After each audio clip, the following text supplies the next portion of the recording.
My girlfriend works in a strip club secretly from me. I found out about it from my friend who slept with her because he didn't know who she really was. Imagine sitting across from your best friend, laughing over beers, when he casually starts describing a wild night he had with a stripper, and every detail makes your stomach drop because you realize he's talking about your girlfriend. That was the moment my entire world flipped upside down. I am 26M, and I'd been dating Sarah, 24F, for 2 years. She's my girlfriend, smart, funny, and someone I thought I knew inside and out. Then there's Tom, 27M, more of an acquaintance than a close friend. We met through mutuals a while back and occasionally hang out at group events. I never expected him to play such a big role in my life. The bar was quiet for a Friday night, but that was exactly the kind of vibe Tom and I were used to. When I walked in, I spotted him sitting in the back corner with 2 beers on the table. One was already half empty, the other untouched and clearly meant for me. Tom wasn't looking at his phone or anything, just staring down at the table like he was working through some big internal debate. I sat down, and before I could even get comfortable, he launched into it. He told me he'd gone to a strip club with a couple of his coworkers the weekend before. It wasn't exactly surprising. Tom's the type of guy who always gets roped into these random plans. He said it was supposed to be a casual night out, just some drinks and a show, but then he made this awkward laugh that immediately put me on edge. He told me he'd ended up spending time with one of the dancers after hours. At first, he brushed it off, like it wasn't a big deal. Just some dumb thing he'd done on a whim. But as he kept talking, his tone started to shift. He said the dancer had told him her name was Crystal, and she mentioned she was new at the club. I remember laughing at that point, just to try to lighten the mood, because the way he was talking was so weirdly serious. I said something like, "Well, at least she gave you a name, better than calling her Hey You." But Tom didn't laugh. Instead, he just shook his head, looking like he was trying to figure out how to phrase what he was about to say next. That's when he told me something about her had felt familiar. He couldn't explain it at first, but the more time he spent with her, the more it nagged at him. He thought maybe he'd seen her somewhere before, but he couldn't place it. He paused for a long time, long enough for me to take a big gulp of beer because the tension was starting to make me uncomfortable. Then he said it. "She reminds me of someone you know." At first, I thought he was joking. I mean, why would he even bring this up to me if that were the case?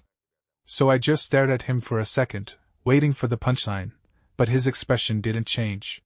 He looked guilty, like whatever he was about to say next was going to knock the wind out of me. Tom was rambling, something about a strip club he and some coworkers had gone to the weekend before. I wasn't paying much attention at first. I figured it was just another one of his dumb stories about a wild night out. Then he leaned forward, lowering his voice like he was about to confess some huge secret. "Man, I gotta show you this," he said, pulling out his phone. He swiped through a few pictures, and I took another sip of my beer, not expecting much. But when he turned the screen toward me, my stomach dropped. It was a photo of a woman sitting on his lap, smiling into the camera. Her face was unmistakable. Dark hair, that same small, mischievous smile, and the crescent moon tattoo on her wrist that I'd traced with my fingers 100 times. It was Sarah. For a second, I couldn't breathe. I felt like I'd been punched in the chest. I stared at the photo, hoping, praying that maybe it was just someone who looked like her. But no, there was no denying it. That was her. Tom, oblivious to the storm raging in my head, laughed and said, "Pretty wild, huh? She told me her name's Crystal. Said she's new at the club. Honestly, she was the sweetest girl there. Not what I expected at all." I couldn't even form words. My mouth was dry, my hands shaking as I stared at the photo. She was wearing this skimpy outfit I'd never seen before, sitting way too comfortably on Tom's lap. I forced myself to swallow the lump in my throat and said, You sure that's her name?" He shrugged, grinning. "That's what she told me. I didn't exactly ask for ID, you know? Why, you know her or something?" I shook my head too quickly, trying to mask the panic that must have been written all over my face. "No, just, she looks kind of familiar." "Yeah, she's got that look, right? Like you've seen her somewhere before. Honestly, dude, she's one of the nicest girls I've met in a place like that. Spent the whole night talking to her."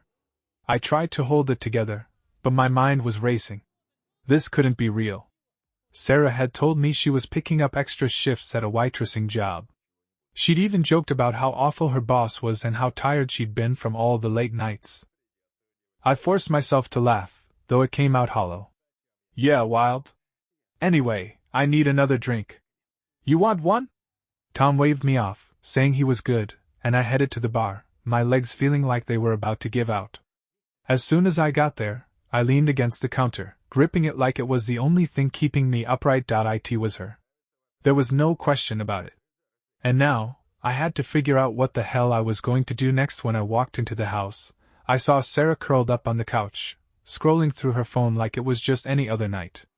She looked up and smiled at me, casually saying I was home late, and asking if everything was okay. For a split second, I almost hesitated, but then that image of her sitting on Tom's lap flashed in my mind, and all the restraint I thought I had went out the window. I didn't ease into it. I asked her what the hell was going on. At first, she played dumb, acting confused and saying she didn't know what I was talking about. That just made my blood boil even more. I told her to stop pretending and asked her directly if she'd been keeping anything from me. She tried to brush it off, asking why I was acting like this. That's when I pulled out my phone, opened the photo Tom had shown me, and shoved it toward her. I demanded she explain why she was in a strip club, sitting on Tom's lap, looking way too comfortable. Her face went pale the moment she saw the photo. She stammered something about not knowing how to explain, and how it wasn't what it looked like. I told her to cut the crap and just be honest with me for once. She finally admitted that she'd been working at a strip club. She said it was just a job, nothing more, and that she planned to tell me but didn't know how. That set me off even more. I reminded her she told me she was waitressing and working late nights, never once mentioning anything about stripping. I asked her how she thought I'd feel finding out this way, from someone else, someone who knew both of us. She started getting defensive, saying it wasn't like she was doing anything wrong, that it was just dancing and she wasn't cheating on me. I told her she didn't get to decide what was wrong or not, especially when she'd been lying to my face for months. She tried to argue, saying she needed the extra money and didn't want to burden me with it. That excuse didn't fly. I told her she had a choice, to come clean and trust me, or to hide it and let it blow up in her face. And she chose to hide it. I reminded her that every late night, every vague excuse, and every lie made me trust her less, and now I didn't even know if I could believe anything she said. She tried to apologize, but by then, I'd hit my breaking point. I told her I couldn't even look at her right now and left the house. I didn't know where I was going, but I needed to get out of there before I said something I couldn't take back. I drove aimlessly for what felt like hours, replaying the argument in my head on a loop. Every time I thought about the photo Tom had shown me, my chest tightened. How had I not seen the signs? Sarah's late nights, her sudden uptick in energy when she'd leave the house, the vague, waitressing job, excuse, it all seemed so obvious now. But the betrayal hit harder because she had looked me in the eyes, kissed me goodbye, and acted like everything was fine while hiding this massive secret. At some point, I parked my car in an empty lot and just sat there in the dark, staring at the dashboard. I thought about everything we'd built over the past 2 years, the plans we'd made, the conversations about moving into a bigger place, starting a family someday. How could she act like those things mattered while leading a completely different life behind my back? I wasn't just angry. I was humiliated. The fact that Tom had been the one to show me the photo made it worse.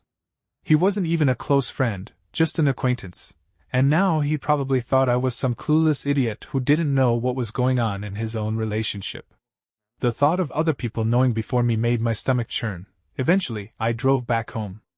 I didn't want to see her, but I also couldn't spend the night in my car.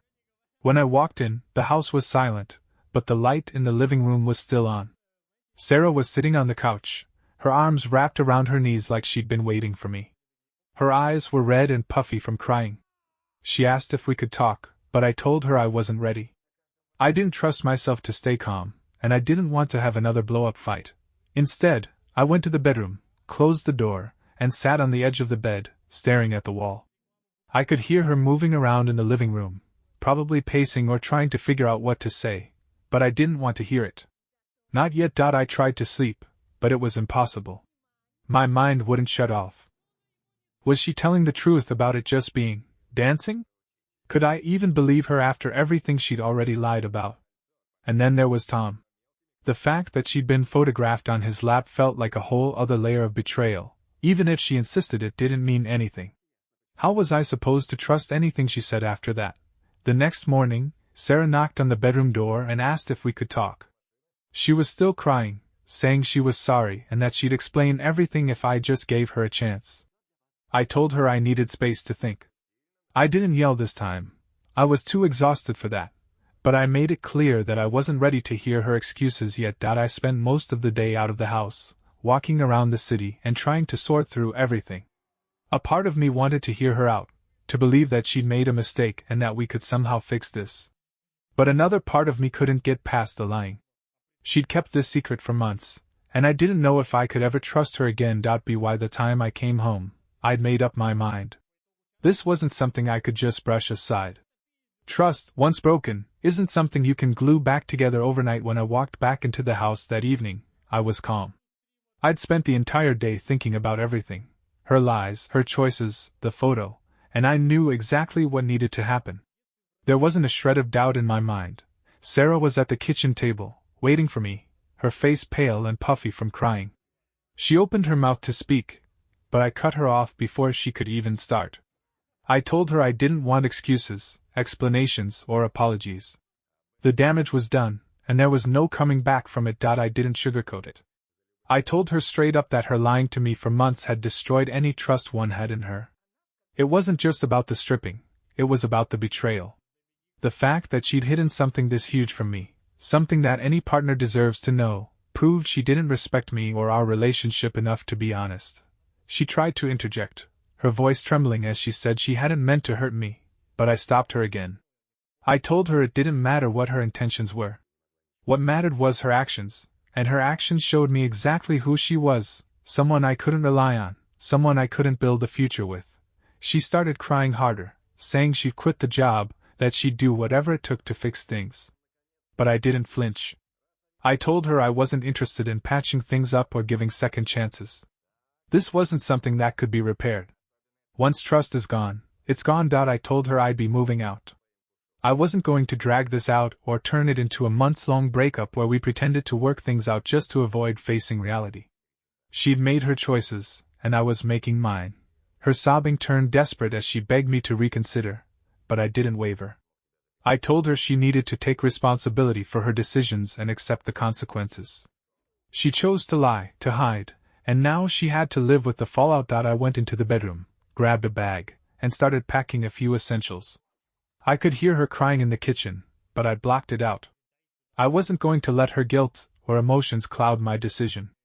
I wasn't angry anymore, just done.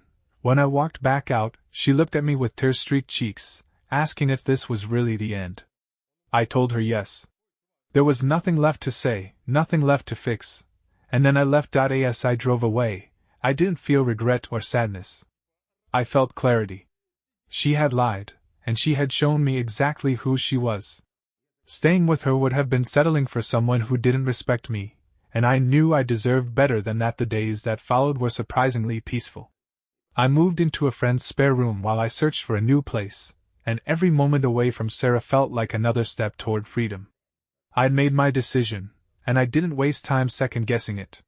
She tried reaching out a few times, texts, missed calls, even an email, but I ignored them all. I'd said everything that needed to be said. When I told a few close friends what had happened, they were shocked. Most of them had liked Sarah and thought we had a solid relationship, but as I shared the details, their shock turned to anger on my behalf. They reassured me I'd done the right thing, which only reinforced what I already knew. A week later, I went back to the house to grab the rest of my stuff. Sarah wasn't there, which I had made sure of ahead of time. I didn't need another confrontation. As I packed up the last of my belongings, I felt a strange mix of emotions. This was the place where we'd laughed, planned our future, shared quiet nights together. And yet, it was also the place where she'd lied to me every single day. Whatever nostalgia I felt was outweighed by the relief of finally being done. I handed back the key and walked away without looking back. In the months that followed, I focused on rebuilding my life. I threw myself into work, hit the gym harder than ever, and reconnected with old friends I'd drifted from.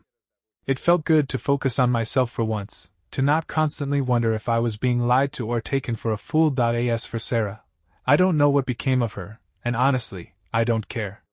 Maybe she's still working at that club. Maybe she's moved on to someone else. Either way, it's not my problem anymore. The whole ordeal taught me something important. Trust is everything. Without it, a relationship is nothing more than an illusion, a house of cards waiting to collapse. And if someone shows you who they really are, believe them the first time. Looking back, I'm proud of how I handled things. I didn't let myself get dragged into her excuses or guilt trips. I walked away with my dignity intact, and that's all that matters. Now, I'm in a much better place. I'm not rushing into anything new, but I know someday I'll find someone who values honesty as much as I do. Someone who doesn't need to keep secrets, or hide behind lies. Until then, I'm content just being me, rebuilding and living my life on my own terms, and honestly, that feels damn good.